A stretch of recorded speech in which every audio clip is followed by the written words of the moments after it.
Today, let's journey together to a little village where the golden fields whisper secrets of hope and where one girl's quiet strength will capture your heart forever. The morning sun gently bathed the little village of Valdoro in a golden glow, where warm, red-tiled roofs peeked out among endless fields of lavender. A winding dirt road, still touched by the lingering mist, curled through the village, while the early breeze carried the sweet scent of fresh grass. Birds chirped high in the ancient olive trees, weaving a soft, serene symphony through the air. Amidst that tranquil scene, Alina walked as if she were part of the earth itself. Her beauty made anyone who caught a glimpse of her stop and stare, as if pulled by an unseen magic.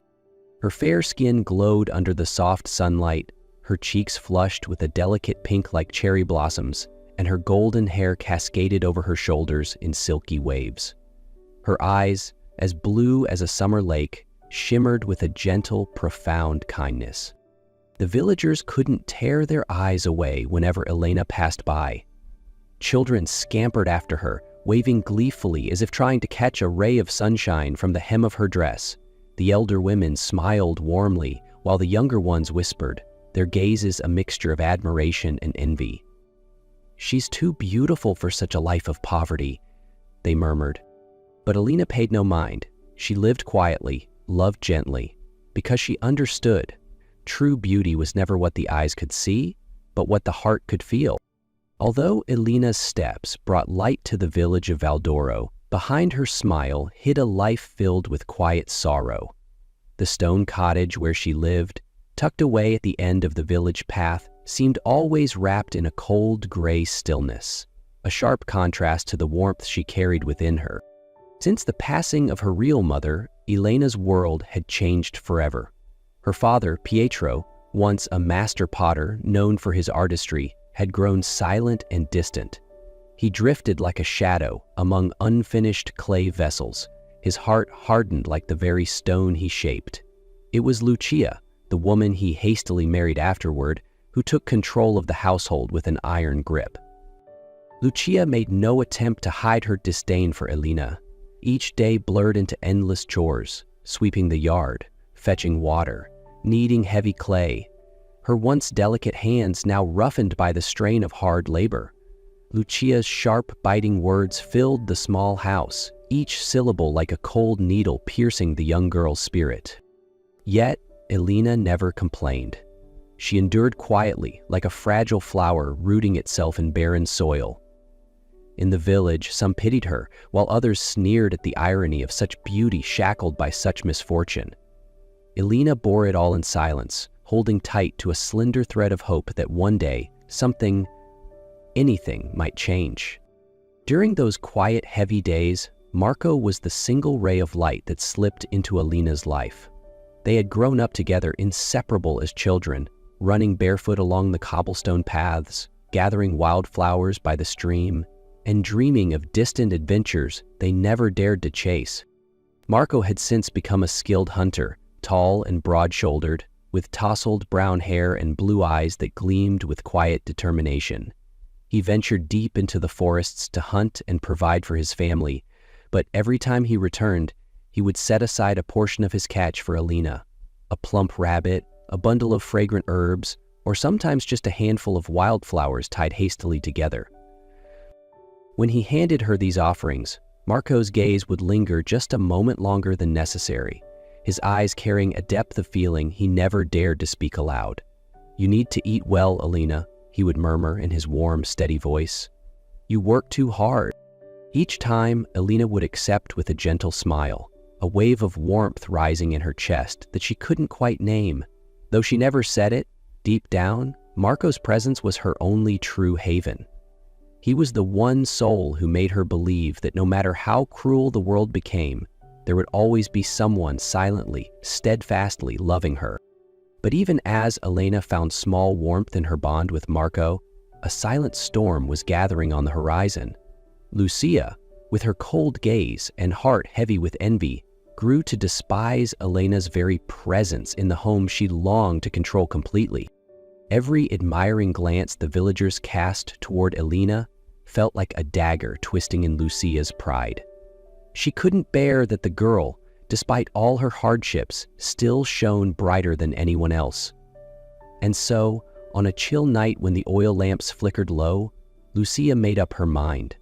Elena had to be removed from her life. The sooner, the better.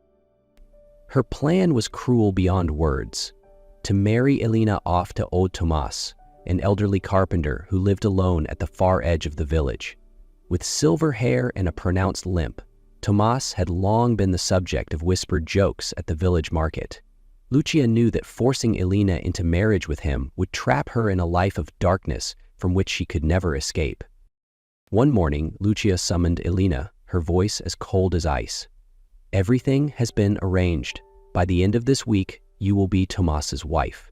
Elena froze, the blood draining from her face. She stammered, "No, please, mother, don't do this." But Lucia's eyes were full only of disdain. Pietro, her father, sat silently in the corner, avoiding his daughter's pleading gaze, too broken to stand against Lucia's wickedness.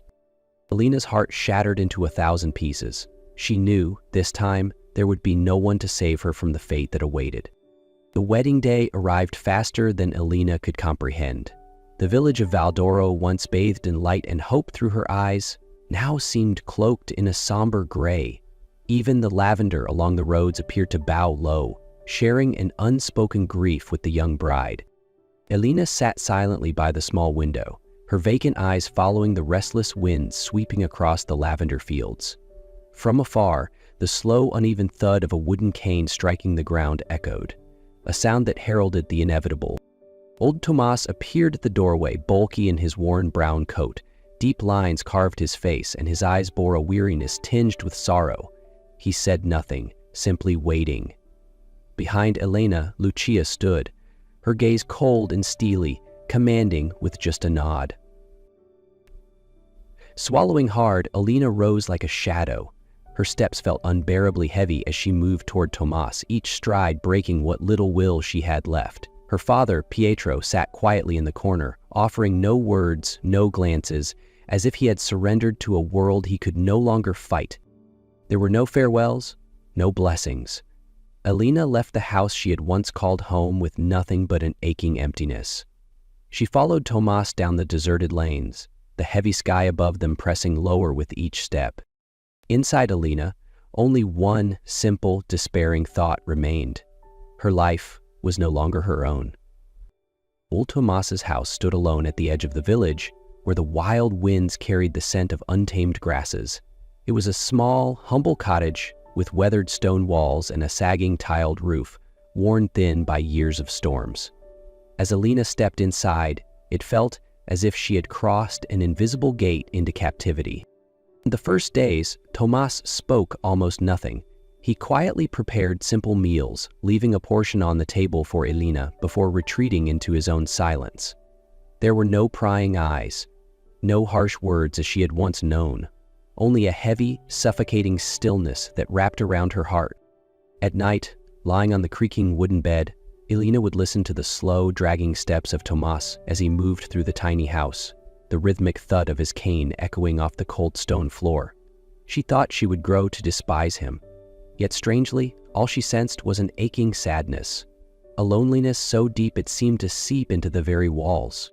One evening, as Elena sat quietly by the fire, Tomas's voice broke the silence, rough, halting, dredged from the depths of his soul. "Perhaps it's time you knew the truth." Elena turned, the firelight flickering in her wide, stunned eyes. Tomas drew a long, shuddering breath and spoke, slowly, painfully, revealing that he was not merely the man Lucia had forced upon her. He was, in fact, her real father. The words struck Elena like a hammer blow. She sat frozen, unable to form a response. Tomas continued, each word weighted with regret. Years ago, his wealthy family had forbidden him from marrying her mother. Forced to leave, he lost her, and later, when he learned of Elena's birth, it was too late. Now this desperate act, was the only way he knew to rescue her from Lucia's cruelty. Elena buried her face in her hands, her tears spilling uncontrollably. She didn't know whether to hate him or forgive him, but deep inside she understood. All these years, sorrow and love had gnawed away at Tomas, shaping the broken man who sat before her now.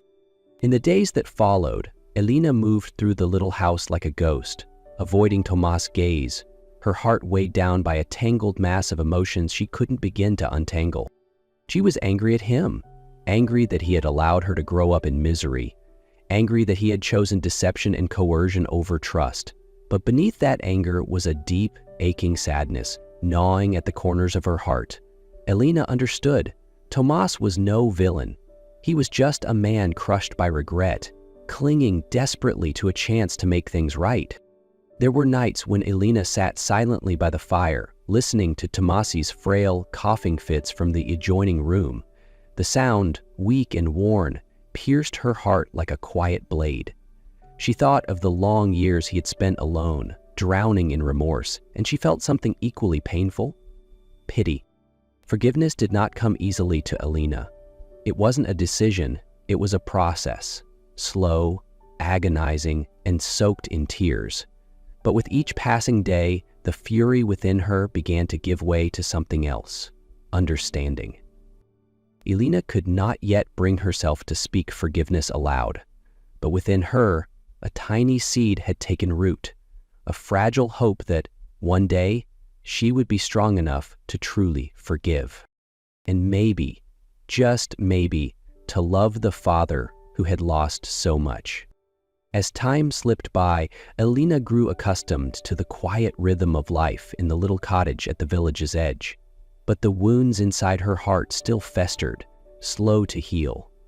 Sometimes she would sit for hours by the window, staring out across the endless fields of lavender, her mind heavy with questions that had no answers. It was during the days she felt most alone that Marco would appear. Like a habit, like an unspoken promise. He came without warning. He would leave small gifts on her doorstep: a basket of ripe red apples, a bundle of fragrant herbs, sometimes a clumsily knitted scarf still carrying the fresh scent of the woods. He never knocked, never asked for thanks. He only left traces of quiet care, then vanished into the waiting silence. One afternoon, Elena finally stepped outside, clutching the scarf that still smelled faintly of pine. She saw Marco standing not far away, beneath the broad branches of an old chestnut tree, his gaze patient, as if he had been waiting for her all along. When their eyes met, the walls Elena had so carefully built around herself began to crack. She walked toward him, slowly, cautiously, as if afraid that a single wrong step might shatter something fragile between them. "I thought you wouldn't come anymore," Elena whispered, her voice trembling slightly. Marco smiled, a soft, sad, but strangely warm smile. "I'll always be here, Elena," he said firmly. "Whether you forgive or not, whether you need me or not, I'll still be here." Those words, spoken without drama or demand, fell like a gentle rain upon Elena's parched soul. She broke down in tears, allowing herself for the first time to be fragile in front of another. Marco stepped closer, saying nothing, simply wrapping his arms gently around her. Elena pressed her face against his chest, feeling the steady beat of his heart through each breath. In that moment, Elena knew. Despite everything life had stolen from her, there remained a steadfast love, silent, enduring, and unconditional. A love that would wait for her until the day she was ready to embrace it. Ever since that afternoon with Marco, Elena felt the world around her slowly grow less cold. And gradually, like a spring brook thawing after a long winter, she began to open her heart to Tomas. He had always been gentle with her, never pushing, never demanding, simply there, patient, silent. Many evenings, Tomas would sit on the porch, gazing up at the vast starry sky. And one night, Elena chose to sit beside him. They sat in long, easy silence, listening to the distant murmur of the wind weaving through the trees. Then, Tomas spoke in his rough, weathered voice. "Did you know? Your mother loved nights like this." Elena smiled faintly, and for the first time, she didn't feel the old tightness gripping her heart when he spoke. A soft, distant warmth seeped into her chest. After a moment's hesitation, Elena whispered, almost afraid of her own words. "Father." One simple word, but it rocked Tomas to his core. He turned to her, his aged eyes shimmering with tears under the starlight. "I'm sorry," Tomas whispered, "and thank you for giving me a second chance." They sat, side by side, two wounded souls finding their way back to healing. After a while, Tomas's voice grew lighter, a rare flicker of mischief brightening his tone. "Speaking of Marco, I've noticed he's always hovering nearby." Elena flushed crimson. Tomas chuckled, a low, gravelly sound, and said, "You should invite him for dinner sometime. A man who waits so patiently deserves to stay by your side." Beneath the glittering canopy of stars, Elena smiled, a real, whole smile, and, in her heart, a new door creaked open, ready to be walked through. Just a few days after that starlit conversation, Marco arrived at Elena's little cottage, carrying a basket of fruit and a bundle of wildflowers. Elena invited him in, her heart pounding fiercely in her chest. Tomas, with a rare smile, welcomed Marco with warm eyes. That evening's meal was simple: toasted bread, hearty stew, and rich red wine. But the air was heavy with something far greater: forgiveness, acceptance, and true love. As the meal drew to a close, Tomas set down his glass and looked Marco straight in the eyes. "I want you to know the truth," Tomas said, his voice deep and steady. He shared everything: about Elena's past, about his regrets that had weighed him down for a lifetime. Marco listened, unwavering. When Tomas finished, Marco clasped Elena's hand tightly, turned to Tomas and said, voice firm, "I promise I will love and protect her for the rest of my life." That night, under a sky scattered with stars, Marco led Elena to the stream where they had once played as children. The water shimmered under the moonlight, singing a soft lullaby. Marco knelt down, pulling out a simple but beautifully crafted silver ring. "Elena," he said, his voice trembling with emotion, "you are the light of my life. Will you marry me?" Tears streamed down Elena's cheeks as she nodded, speechless with joy. Their wedding took place a few weeks later, grand and full of light. The entire village of Valdoro gathered under lavender arches, music and laughter filling the air. Elena walked down the aisle in a pure white gown, her hand in Marco's, the man who had loved her through every storm. When the ceremony ended, Tomas stepped forward and handed Elena a small silver key. "This is your new home," he said, pride shining in his eyes. And then, to the astonishment of everyone, Tomas revealed the truth. He was a millionaire, owner of vast lands and properties. But out of love and remorse for Elena's mother, he had chosen to live in humble solitude. "Now," Tomas said softly, "everything I own belongs to you both. Build a life filled with the happiness I once lost." Elena wept in Marco's arms, her heart overflowing with love and gratitude. Meanwhile, Lucia and Pietro watched from afar, their faces etched with late-coming regret, a price they would carry forever. Marco and Elena began their new life in a home filled with light and hope. Their love, once forged in hardship, now shone brighter than ever, and their story whispered a timeless truth. True love and unwavering faith can overcome every trial, healing even the most broken of hearts. 6 years later, the house at the edge of Valdoro was filled with laughter and blooming flowers. The lives of Elena, Marco, and Tomas had settled into days of peace and boundless love. Elena remained ever devoted to Tomas. She cared for him with quiet gratitude. Every meal, every cup of tea, a silent act of reverence. Tomas, now thinner, but with a sparkle of simple happiness in his eyes, had found the kind of joy he thought he had lost forever. Elena and Marco had a little princess of their own, a daughter they named Anna, the name her mother had once cherished. Anna had golden hair and vivid blue eyes like her mother, but her radiant smile was all Marco's. That afternoon, with golden sunlight spilling over the garden, Alina and Marco stood together on the porch. Before them, Tomas knelt beside little Anna, patiently guiding her tiny hands as they planted sprigs of lavender. Anna giggled brightly, and Tomas's weathered hands moved gently, carefully, as if tending to something infinitely precious. Alina leaned her head against Marco's shoulder. "We've come a long way," she whispered. Marco tightened his arms around her, his gaze reflecting a quiet, abiding joy. Amidst the sweeping fields of purple, their laughter rose into the air like a song, the song of love, family, and a springtime that would never end. And under the endless sky of Valdoro, their story lived on, a quiet testimony to the miracles that love can bring.